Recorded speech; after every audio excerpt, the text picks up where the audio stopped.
Too Sweet Wrestling Podcast. Yeah, so ladies and gentlemen, welcome back once again. May the 4th be with you because it is episode 17 of the Too Sweet Wrestling Podcast. And yes, we are back and we are on Castbox. You can find me on YouTube. Just type in OMG Corey B and there I am. Also, you can find me on Twitter at OMG Corey B and at the number 2 Sweet Pod. So I'm not gonna waste any more of your time. We're gonna hop right on into it. First up, we're gonna start with the Too Fast, Too Furious questions of the day. And we're gonna, the Too Fast, Too Furious topics of the day.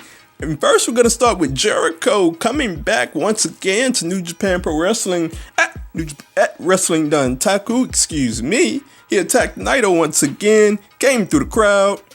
I gave Naito a code breaker. We're gonna start the clock right here. 1 minute and 30 seconds on the clock. Here we go. Gave him a code breaker. Attacked him with the ring bell. That was a solid shot with the ring bell, by the way. So what I'm here to talk about is, wow, this is such a big deal and such a great momentum builder for New Japan Pro Wrestling, as if they didn't need it already taking off through the roof. But this is such a great thing to be aligned with Chris Jericho, because Naito gets a huge feud. Guy's already over, but he gets a huge feud with Chris Jericho, gets a big push there, heading into what is likely another big feud. Maybe he'll go back with Okada and finally get the belt off of Okada. Looking at this from another perspective, Chris Jericho gets to enhance his legend. He already worked with Kenny Omega. Now he gets to work with another huge name in New Japan Pro Wrestling. He gets to sell a lot of merch. He has a brand new shirt, which is pretty cool. It was a play on Naito's shirt, and I thought it was pretty cool. He gets to sell merch, and also he gets to be Chris Jericho, the dirty, slimy heel that he was meant to be, that he was always meant to be, that he can't be in WWE. As for New Japan, this gives them another huge match to sell their next event on, which whenever this match takes place. When I woke up today, all of the talk on Duntaku was on Chris Jericho. And this is very huge for everybody involved, and this is a great moment for everybody involved, and this is going to be a fantastic match. So, moving on, we have Impact Wrestling. And Santino Marella said that Impact Wrestling was in the beginning stages of having a legendary moment in wrestling history. And we're going to start the clock right here. He talked about previous incarnations of Impact Wrestling. He talked about how not much had changed with previous incarnations, but with Don Callis and Scott D'Amore at the helm, there's real change, He talked about how they were developing fresh new talent. And he also said that this is history right now in the making. Back in the day when ECW was growing and there was something happening, you could feel it, and it was a legendary moment in wrestling history. This is the beginning of another legendary moment in wrestling history. Now, as for the term legendary moment in wrestling history, legendary, I can't get with that, because I feel that my terms of legendary moments are like when Scott Hall came in WCW and started that. When ECW got going, that revolutionized the business. Now, when it comes to wrestling today, I don't feel like much can reach that moment, those moments of revolution in history. So that's not on Impact Wrestling's fault. But what I do feel is that this is a significant change for Impact Wrestling. There are some fantastic things going on. You can see it, you can feel it in the television programming. You can feel it with Redemption. That was a fantastic pay-per-view. And there are some great things going on with Impact. They are making it a cool thing to watch again, and they're making it all about wrestling, and it's fantastic to watch. I can't say that it's a legendary changing moment in wrestling history, but what I can say is that I enjoy it every week on Thursdays, and I enjoy their storylines, and I'm very much invested into where their storylines go, and I'm very much invested to see how far Don Callis and Scott D'Amore takes this going forward, the Golden Bookers, as they say. So, moving on, we're going to talk about Rusev Day. And not in a positive light. So we have had a report, and once again, these are just reports, so I'm going to react to it. It's just a report. a rumored report, that is. You know, people were talking about Rusev and Aiden English breaking up. They had the segment with Lana and Aiden English, which sparked a lot of discussion. So we're gonna start the clock right here. And according to the Wrestling Observer newsletter, WWE is rumored to be breaking up Rusev and Aiden English because the company only sees them as a mid-card level tag team. WWE is looking to reunite Lana and Rusev because they feel the pairing will work better for a more serious push for Rusev towards the top of the card. Oh, let me just break down the inconsistencies of this report if it were to be true. The inconsistencies as it pertains to WWE.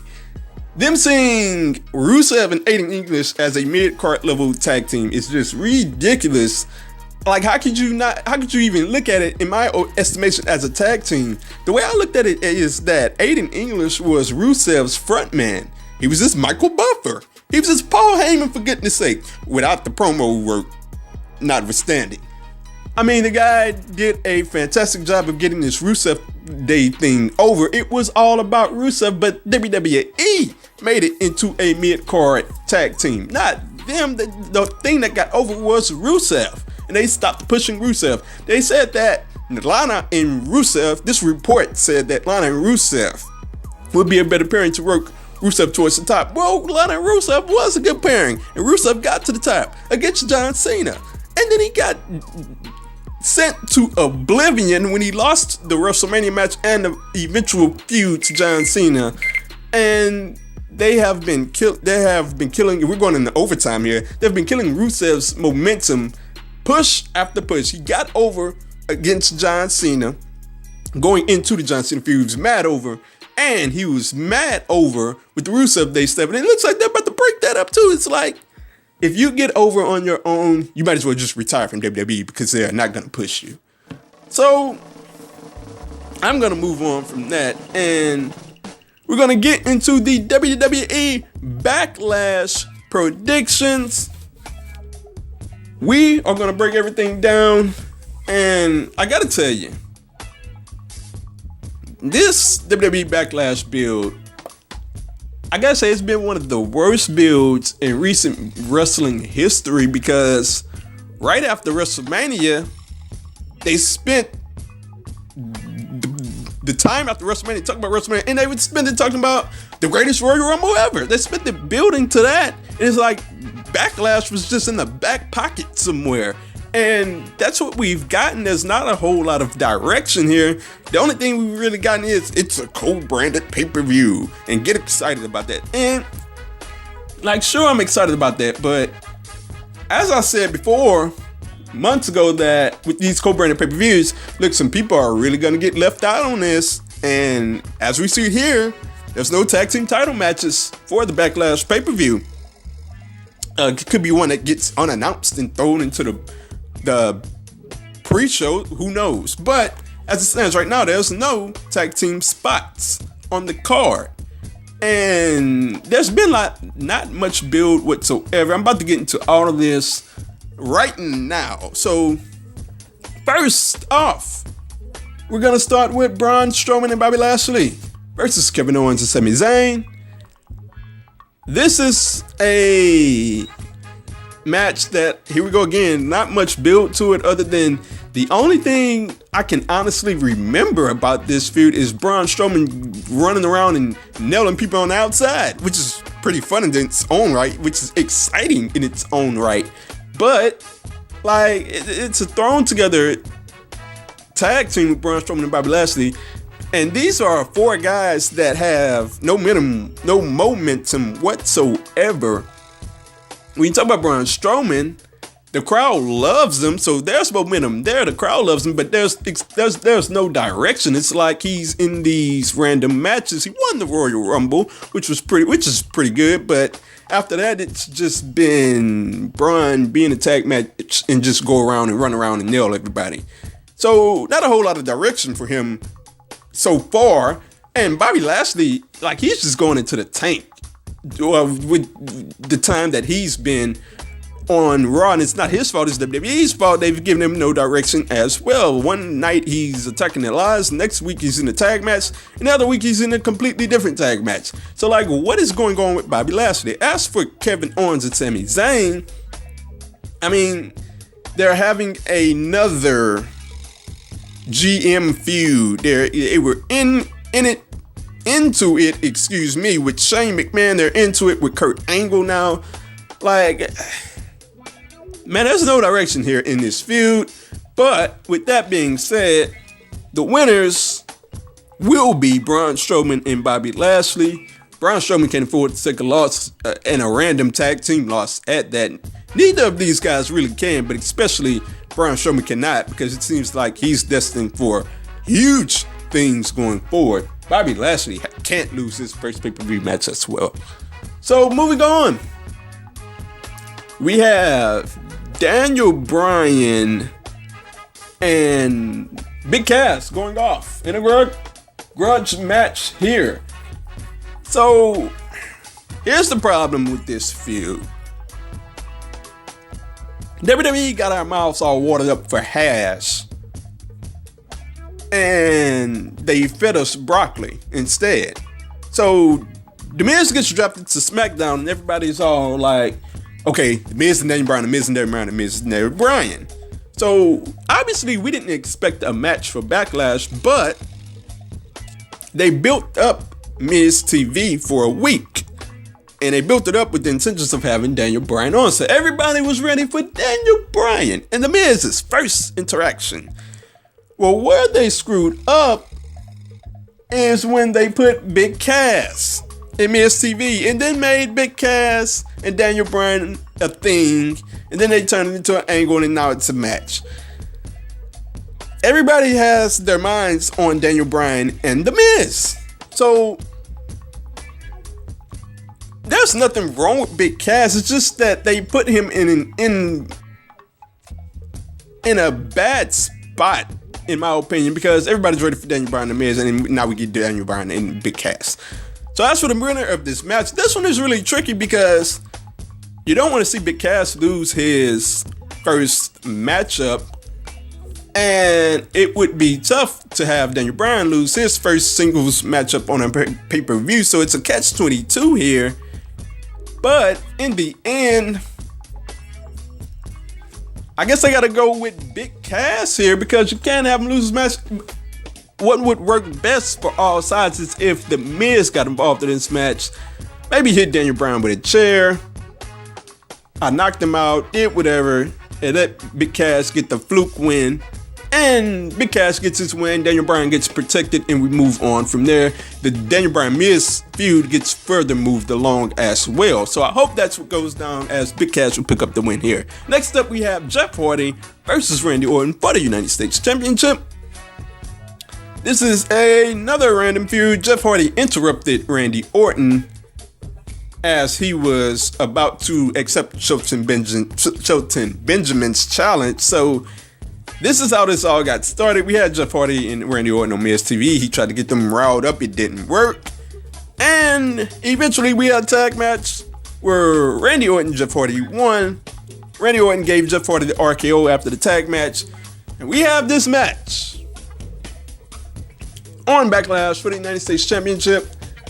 I expect this to be a decent match at best. I wish there was a better story heading into the match. But it is what it is. It's like this all up and down on Backlash.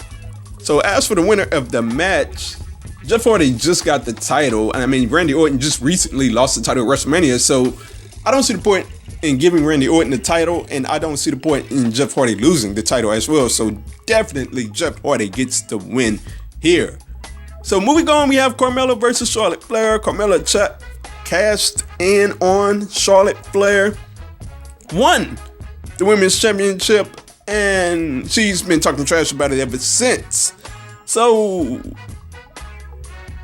this is pretty interesting because I'm scared that they're going to make Carmella a transitional champion and just throw the belt on Charlotte Flair here, which would just be a mistake of the highest order. I mean, I understand that Charlotte Flair We're heading towards Charlotte Flair and Ronda Rousey apparently at WrestleMania 35, depending on what report you believe. So I understand that Charlotte Flair has to be at the top, but Carmella just got the Women's Championship, and you cannot have her lose on her first defense on a pay-per-view match. So with that being said, your winner at Backlash will be Carmella. She cannot lose this match. She can't afford to lose this match, or her character is just finished, in the dirt, done if she loses this match to Charlotte Flair. So moving on, we have Nia Jax versus Alexa Bliss for the Raw Women's Championship. Alexa Bliss is getting a rematch from WrestleMania. She couldn't get a rematch at the Greatest Royal Rumble of all time because the women weren't allowed. But I'm not going to get into that.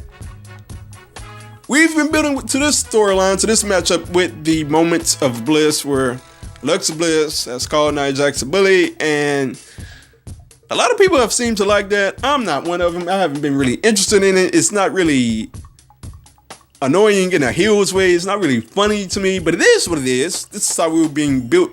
This is the build that we have been giving going into the match, so it is what it is.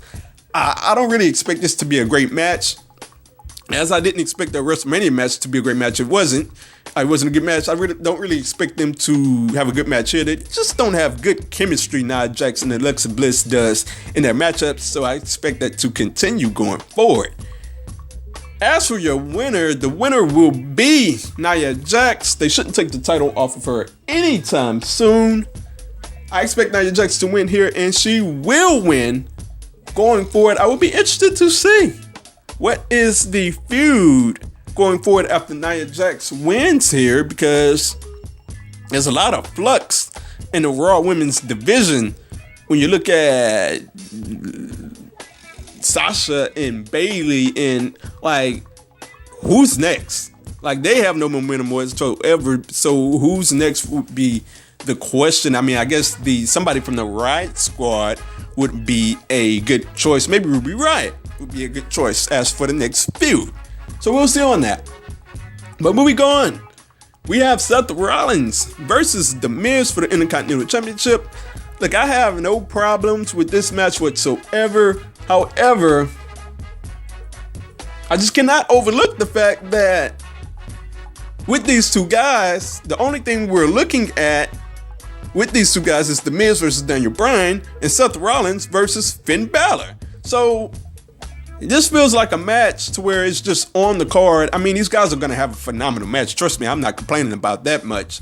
We're going to see a phenomenal match because both guys worked well with each other. It's just that the draft happening before Backlash, it was just the worst thing, was the worst idea. And now we're just having we were arriving at some situations to where we have predictable matchups, and this is one of them. Because Seth Rollins is going to get the win here. It's not like The Miz is going to bring the Intercontinental Championship to SmackDown. So Seth Rollins will pick up the win here. It's going to be interesting to see what happens with Seth Rollins. He's had a lot of matches against Finn Balor. I don't know how they're going to spin that into another match, because Seth Rollins has won both singles matches with Finn Balor on Raw. So it's going to be interesting to see how they spin that. Maybe Finn Balor, we get a heel turn from here. That would be nice. But we'll see how that goes going forward. Moving on, we have AJ Styles versus Shinsuke Nakamura.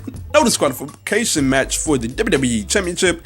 Now, this is maybe the only match where I look at and say, okay, there's a story here. There's been a long-term story, a long-term plan with this matchup, and I'm invested into the story. So Shinsuke Nakamura has been going around low-blowing AJ Styles, hashtag knock his nuts. Been going around low-blowing AJ Styles, and they had the match at WrestleMania. It didn't live up to the hype. AJ Styles won. We had the Shinsuke Nakamura heel turn. They had the match at the Greatest Royal Rumble. That was a good match. It was picking up, and they ended with a double count out. So I didn't really like that at the time, but here we are at Backlash.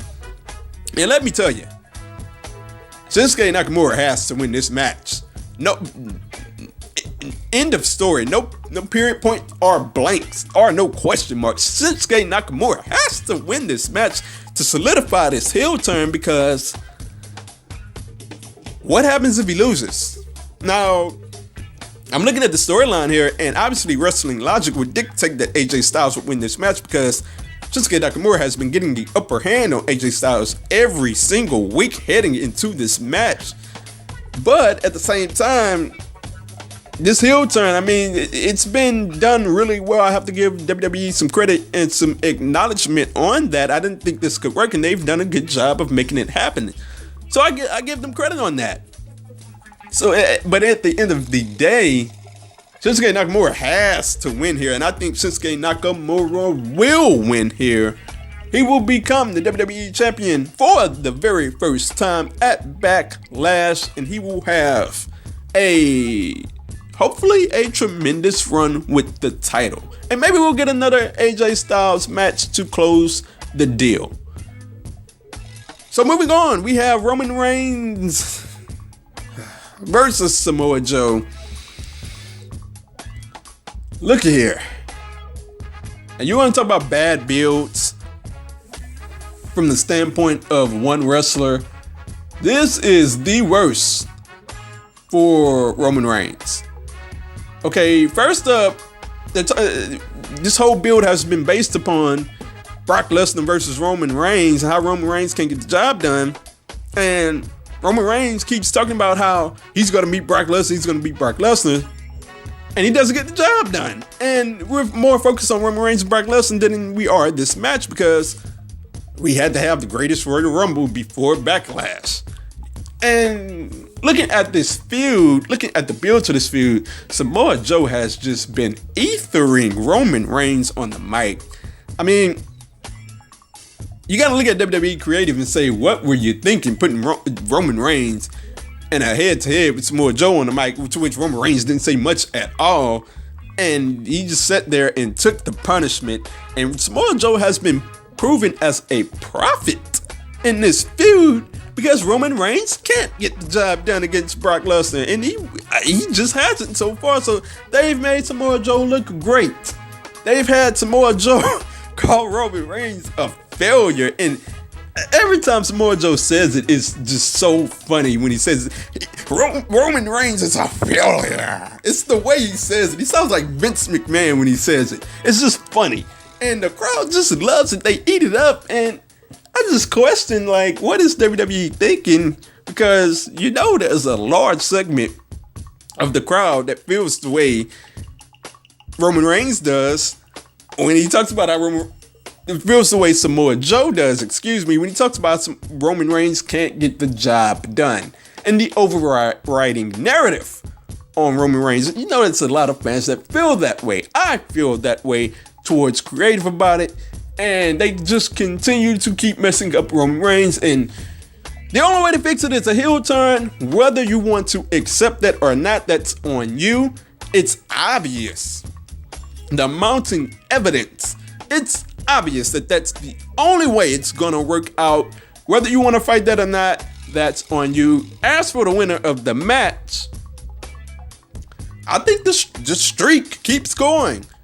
Samoa Joe will win. Roman Reigns will lose again. He will lose another big match. Because at this point, what's the point in giving him the win? You might as well have Samoa Joe. Samoa Joe is heading into a title program, looks like, after Backlash. So what's the point in knocking off his momentum as he heads for a title? Roman Reigns has just been fledging downhill, so might as well keep fledging him downhill if you're gonna keep him on this path. Maybe it's a path towards a heel turn. Maybe he just gets fed up with the losses and just breaks. And if he does that, it will be phenomenal television. Trust me. But as for the winner of the match, like I said, Samoa Joe gets the win here. And as for my thoughts overall on Backlash, I mean, look, I look at the card and there's some good matches here, but it just goes to show that with a bad build to good matches, it's still tough to get into a good pay-per-view if for however many weeks this pay-per-view has been on the back burner. The build to this pay-per-view has been on the back burner as well. It's just hard to get invested into good matches when you have a build this bad. I hope that this pay-per-view does best. I wish it will. Like I said, there's people left off of this card that deserve to be on here. Your tag team champions deserve to be on here, but it is what it is. When these co-branded pay-per-views first came about, I said that months ago. And we're not seeing people like the Usos, like the Bludgeon Brothers. I like Rusev as well. So it is what it is. I hope it goes well. So tell me your thoughts down below. What do you think about Backlash? What do you think about the pay-per-view? How do you think it's going to turn out? What is your favorite match? Let me know all of that. I will respond down below. Whether it's on Castbox, YouTube, or Twitter, let me know.